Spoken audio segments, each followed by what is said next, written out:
Hello and welcome to the Willpower Podcast. Today's special guest is Jennifer Raams. She is a coach at Practice Freedom U, and she specializes in helping healthcare entrepreneurs grow their businesses. She works in all sorts of fields, physical therapy, dental. She has tons of different experiences growing her own business, helping larger companies.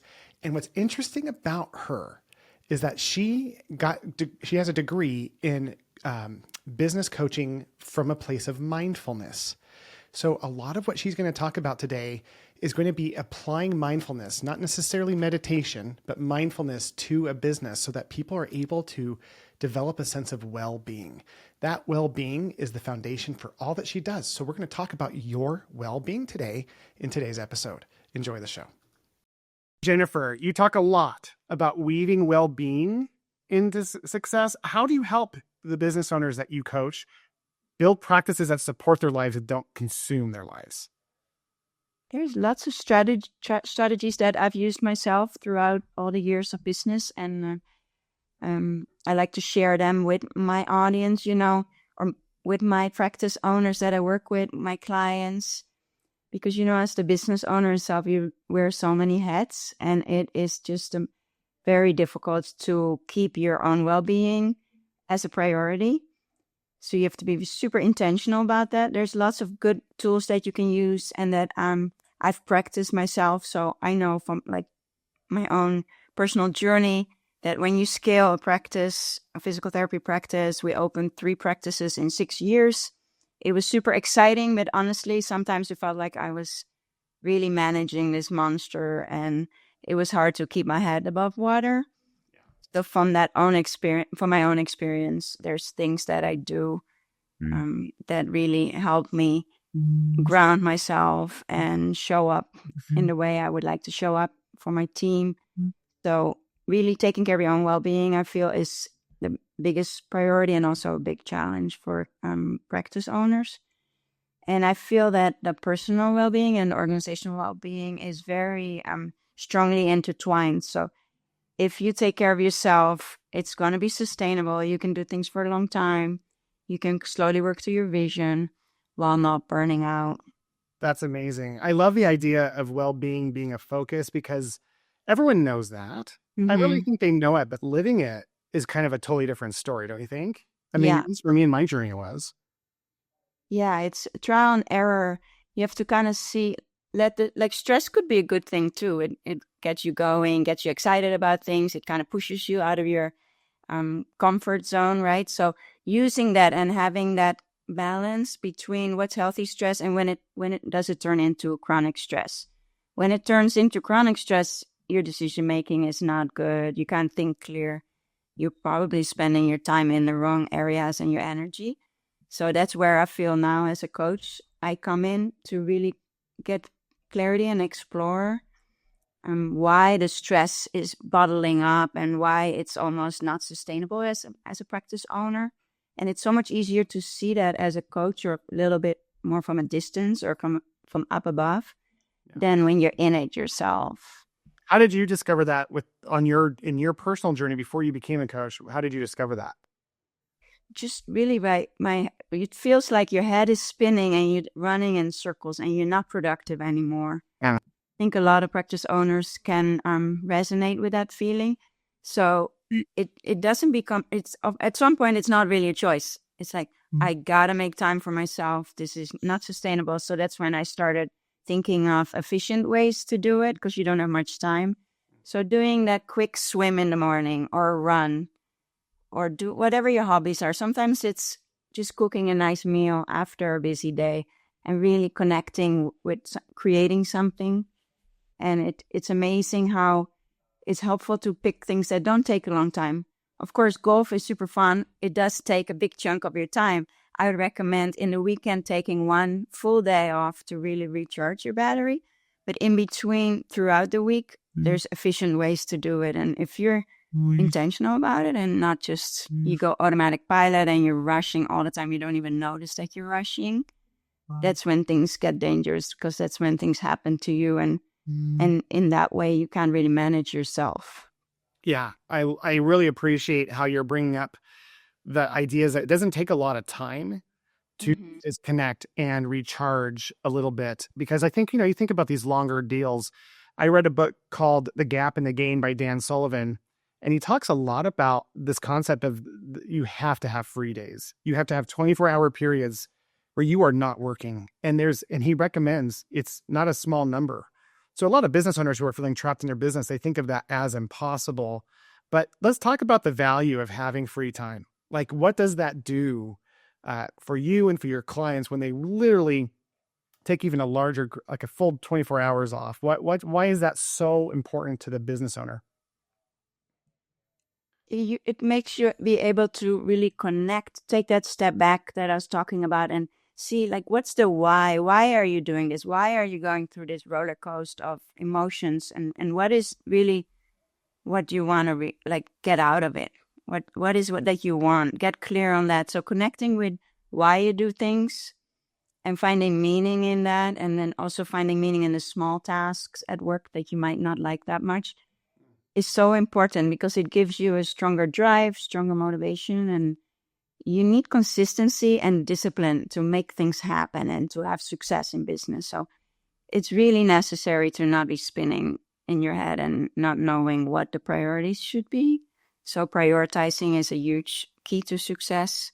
And I really like to look at clinics to see, like, what is the business owner doing? Where is the business owner allocating their time? And is this a good return on investment, right? Where do you spend your time? Where do you spend your money? And then how does that come back to you later? So just to be intentional about those kind of small steps can really buy you a lot of time, a lot of health, and a lot of fun and joy, because that's, to me, still the main thing.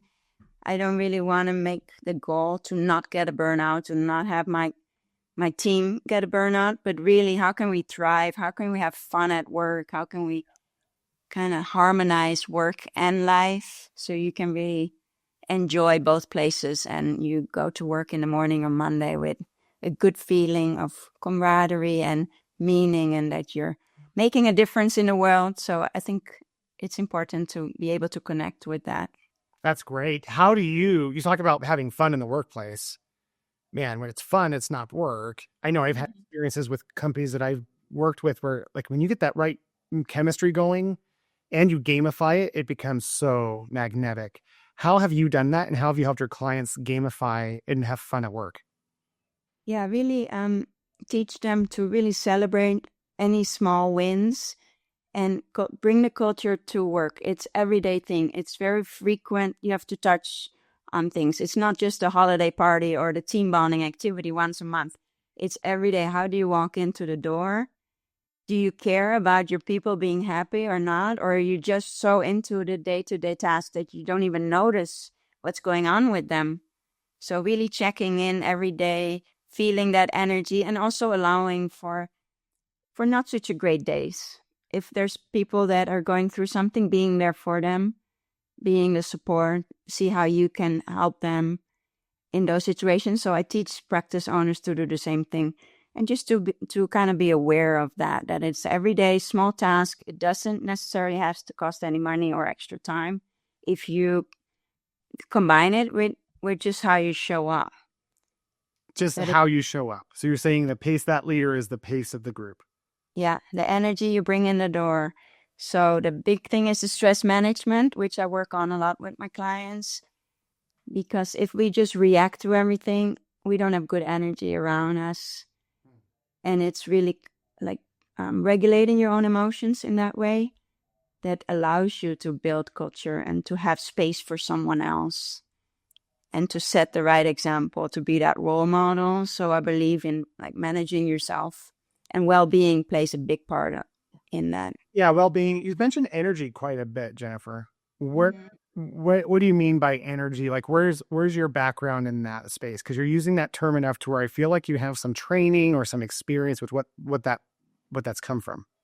Yeah, it's I think combination of the emotional intelligence, being aware and understanding how you show up, and how feelings are important in an environment.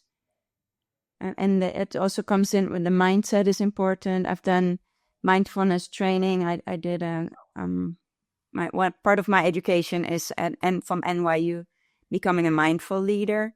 So it's really the first 3 months of that was managing yourself through techniques of self-care, So mindfulness practice. let's look into that. That's really interesting. So you have a degree in mindfulness, leading in mindfulness. Yes. So did they teach different types of meditation, or was it only meditation? What was that?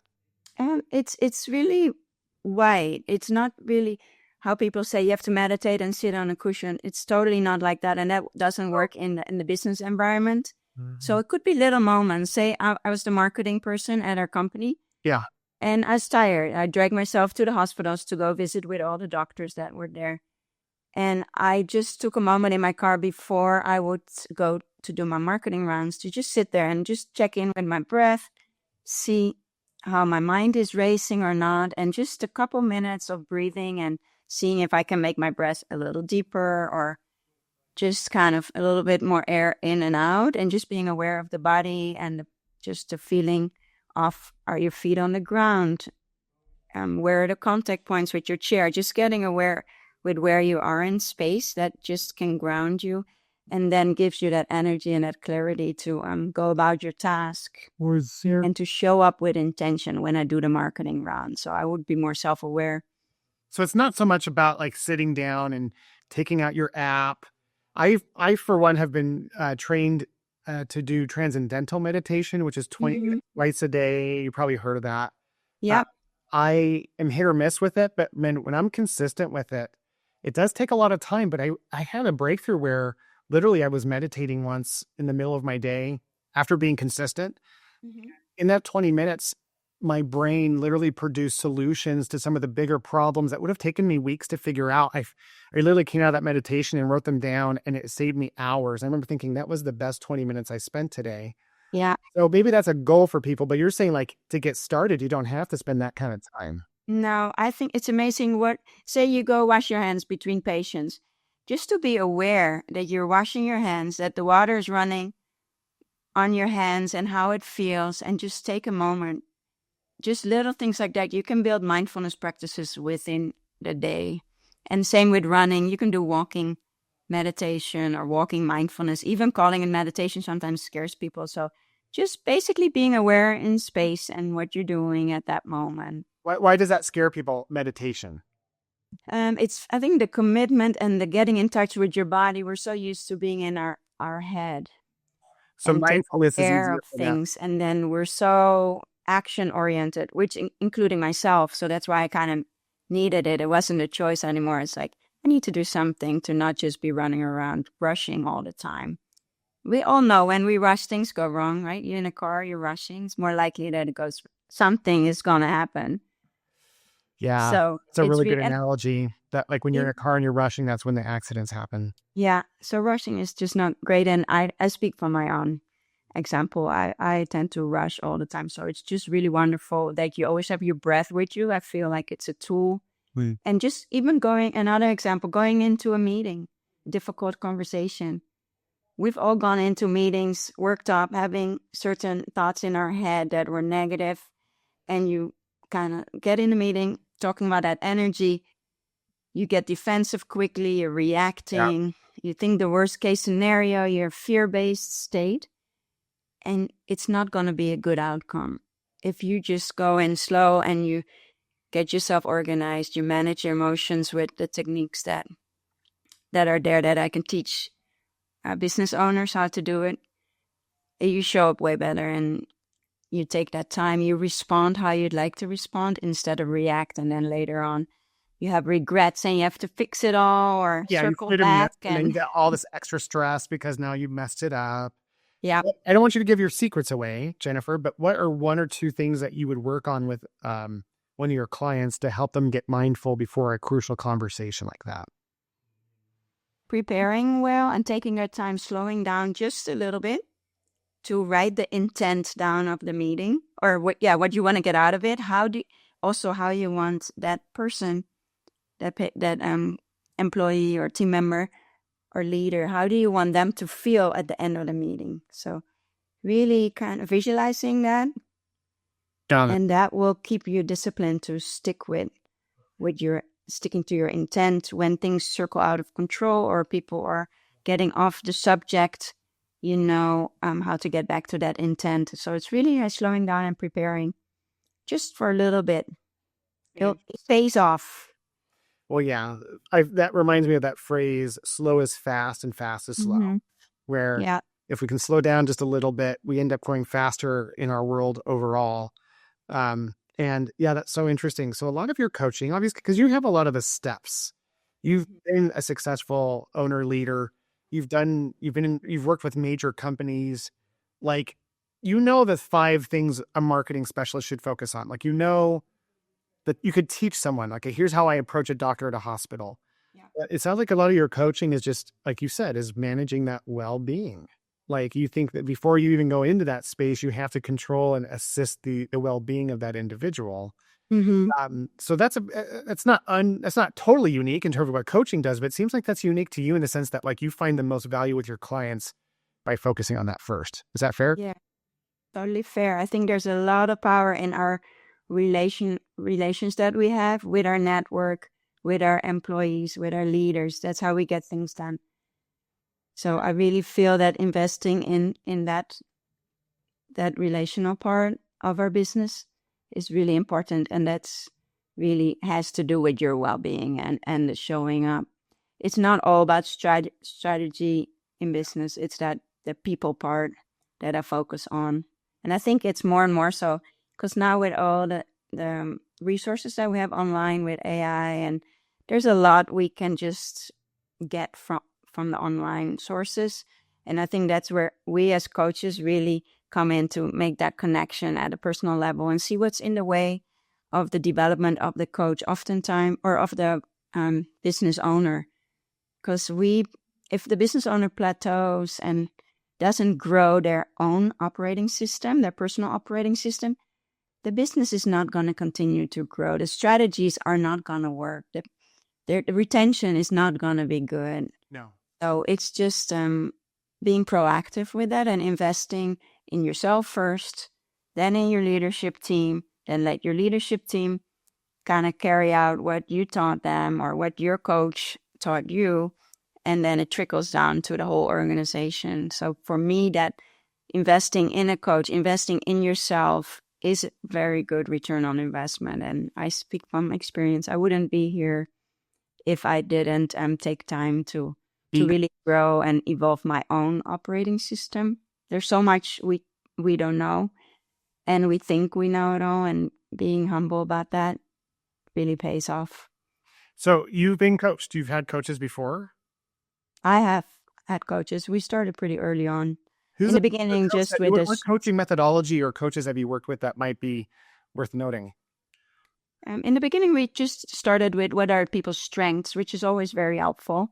It's a little bit more cookie cutter, and it's more rational. It's really difficult from there to move into how am I going to use the strengths and how can we complement each other. So the real kind of big nuggets that I took away from the coaching that I got was how to build psychological safety, how to say no, not always yes to everything, how to, in a sentence, use your communication differently, yes and instead of no, or how you start your sentences are very important. So a lot of communication skills, active listening. So all of that I incorporate now with what I do and how I help the business owners excel. And sometimes it's just one little nugget that makes a huge difference. Yes. It really is like that one thing that unlocks a whole series of other things can be such a big impact. What do you see long-term for what you want to build here in your coaching world? Like, what's your vision for what you're building right now? Yeah, good question. I really like to really help people in this time of uncertainty and change. Because I've gone through it, I know uncertainty is a guarantee, right? That's the only thing certain in life. Is uncertainty, yeah. So many people struggle with it. I've seen it. I've felt it. I really want to be there for different practice owners. And I know with all the challenges and with reimbursement and things that are out of our control, I feel so strongly about helping people find out what's in their control and in their influence, and just really working on that. And to me, that is a guarantee to kind of that direction where they want to go and really get that success in the end and really create a life just even now while you're still in it. And I know that's blood, sweat, and tears sometimes building a practice, but just creating maybe things like just practices, allowing yourself to go on vacation every 3 months, things like that. I really want to empower practice owners to take care of themselves That's in right. the turbulent times like this. So that's where I like to show up. And I want to teach every practice owner that even if they make a small change, the ripple can be huge. So if they feel powerless, that they don't have much control, I like to show them that they actually have a lot of control, and that the small good like impact that they're making can become a huge impact in a society. And it starts at work and with organizational well-being. So I feel very strongly about that. That's great. That's Yeah. great. So you want to continue to help that. And do you help people just in the physical therapy space? Do you help people outside of the industry? I've been coaching for the last 5 years now, and a lot of people out like entrepreneurs, so could be and executives. So the executives have been with engineering companies and IT, and then practice owners, dentists, and physical therapists, people in mental health, even nutritionists. Oh, good. So you're all over healthcare. Yeah, yoga entrepreneurs, people that starting. Yoga entrepreneurs. I have a sense that maybe you do yoga. Do you do yoga? Actually, that's one thing that I don't do. You just come in, like, you're so mindfulness based, and Yeah. you're so physical therapist into like the mind body connection. It just seemed like a small jump to go to yoga. I actually started getting Yeah. into it myself recently, and I really loved it. I'm doing some hot yoga, and it's just, for me, I've had lots of surgeries, so just being Hmm. in there, that mindfulness combined with physical activity is unreal. I feel Yeah. wholly different person, different than regular exercise for me. It's just a really different experience. It's one thing that maybe one day I will do. I like painting. So for me, I would paint, or moving in space, like the walking always comes first. And I love stretching, all the PT stretches that I've taught everybody. I love to do a stretching routine. You practice And what? then Yeah. different. I do sound healing and things like that, just I not can sound quite healing. I think the you yoga. did it or you've received it. I've received it. Okay. So I've been in one of those sound healing things. Those are pretty cool. Yeah. It's really letting go and just letting the moment take you, right? Yeah. Well, music and sound can do it in a way that very few things can. Yeah. It just brings you into a certain space. I think you all experience that, whether in a car and you hear something that's really exciting and it just, totally charges your battery, or a sad song comes on, you start getting emotional. There's like the wavelengths of emotion combined with the wavelengths of music. It's amazing how they can influence each other. Yeah. And that's true for everything that you're talking about with mindfulness. That whole concept of like you're grounding people and helping them kind of just get in touch with where they are with their own vibration, so to speak. Yeah. And Give, we're so in the profession of caring for others. So I think if people are a business owner, keeping that in mind, what do we do for our patients? Yeah. We make them comfortable. We kind of help them stretch out of their comfort zone. We help them get like disciplined with and consistent with their home exercise program. So a lot of things we do and we're very comfortable with our patients, we could really do with our leaders and just with anyone that you work with on the workplace, in the workplace, that caring mindset. So Yeah. connecting that, I oftentimes refer back to that. It's easier that way. Yeah. I love the connection of what you bring to your coaching in terms of intense self-care with all the strategies and stuff that you can build on the back end. But it's like, Yeah. if you don't have that self-care in place, the strategies don't matter. You've got to, you got to be if you're the utensil, the tool, that Yeah. you've got to be sharp. Otherwise, it doesn't matter how you get taught how to swing that axe. Yeah. It's like, here's a better way to swing the axe. Well, sharpen the axe. It has the most impact. You know how to swing the axe, right? Yeah. It's Yeah. like that, really fine tuning that. And I think it's easier for other people to see it from the outside. We all have our self-limiting beliefs and the excuses that we come up with to not get uncomfortable or not, or to let go of something that we're used to having. Yes. So it's nice to work with someone that sees that just something small can have a big impact. Agreed. I agreed. Well, that's so neat. So what would you want practice leaders in the space who are listening to the show right now? What would you want them to know about anything else that you would say about well-being? Things that they should know or think about that would help improve their well-being? I like using humor and not take ourselves too serious and trying to see the fun in things and really creating more laughs during the day. Uh-huh. They've done studies. The people who laugh are the people who do Yeah, well. just put that smile on your face and maybe you're going to feel good. It oftentimes works. Totally. Totally. You said something earlier that I want to dive into as well. You said you're like helping my clients even find joy in the things they don't like. That was interesting. Tell me about that. Yeah, it's a shift in perspective. So let me just give you an example with the feeling or emotion that you can shift. Sometimes you're fearful or you're anxious. How close is that feeling to excitement?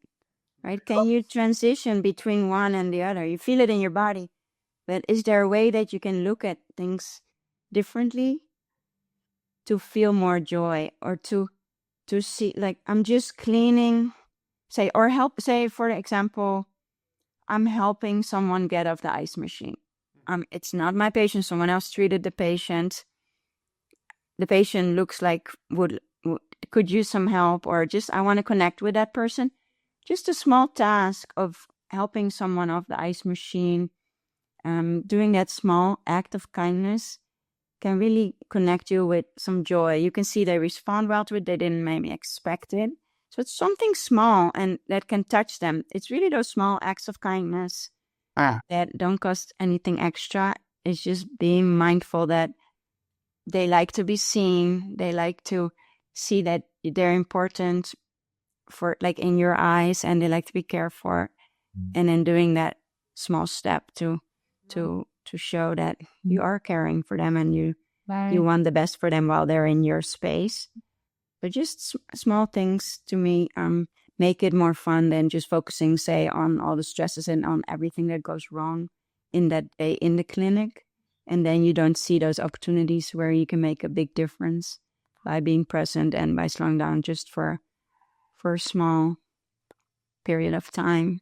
Got it. Does that answer your question? It does. I love that too. I think that phrasing of like, how can we reframe anxiousness into excitement? I was reading a book by someone by the name of Mel Robbins, and she was talking about how she really struggled with flight anxiety. And she was taught by a psychologist how just kind of renaming it consciously changed how her body responded physiologically.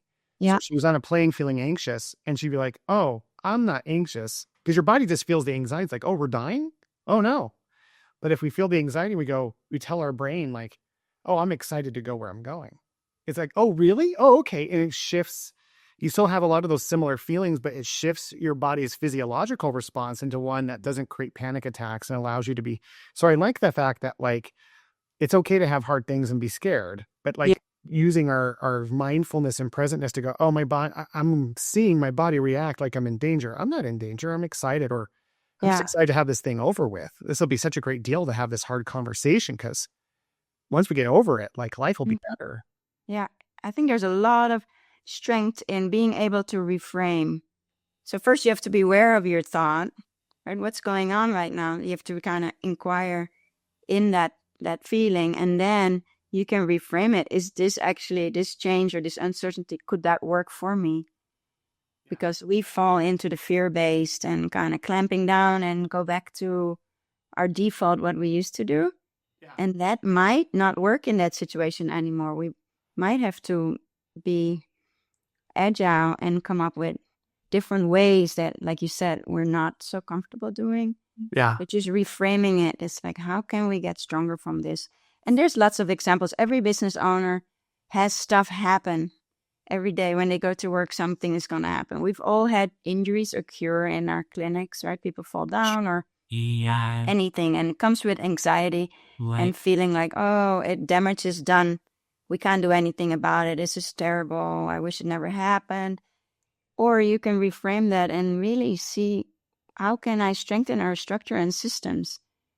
You have to connect with the patient, right? What can you do now at that moment? What do you have control over that you come out stronger? If you just put your head in the sand and, oh, it didn't happen, there's going to be complaints, there's going to be lawsuits, there's going to be relationships broken with referring MDs. Yes. We've had it and we came out stronger. We had people fall down or accidents. We reached out to our patients, like crazy follow-up, make them feel special. And with the doctors, they yelled at us before, like, it's hard to avoid, right? It's their surgery. Don't do damage to my surgery. And relationships could have been broken, but it's where the real like trust comes in, and going that extra step, being uncomfortable, reaching out to the doctor, admitting what happened, and then inviting them for in service. Or maybe there's something really nice that came out of that one issue. We had a doctor that referred older anterior approach hip replacements to us. And one patient or more patients would get tendonitis, the hip flexor tendonitis, which is common in those cases. So the doctor was upset, and he discussed that with us. And he really, we kept at it. Like, I kept going to him. What can we do different? Give us more feedback. How can we improve the system? Thanks for sharing. Right, yeah. Really getting that open line of communication. We developed this beautiful protocol, and by strengthening that relationship, he trusted us that we would never do straight leg raises with his patients anymore after their surgeries. So he could trust us with that. We had so much communication back and forward.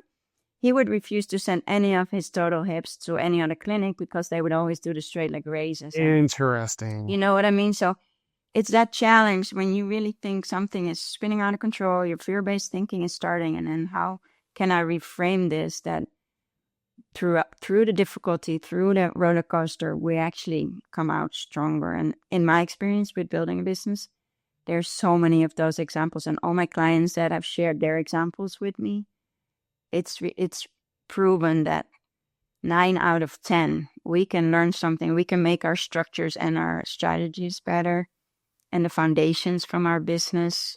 We can put better protocols in place, better processes. So you have to be willing to think that way and get the help. If you can't think that way, find someone that can guide you, thinking clearly and critically and creatively to set up that foundation, so you're not just putting out fires all day, every day, and staying at that 100,000 profit margin for years and years because you're using the same systems, and there's a ceiling to that. So I would really invite people to surround them with the support they need to get to that next level.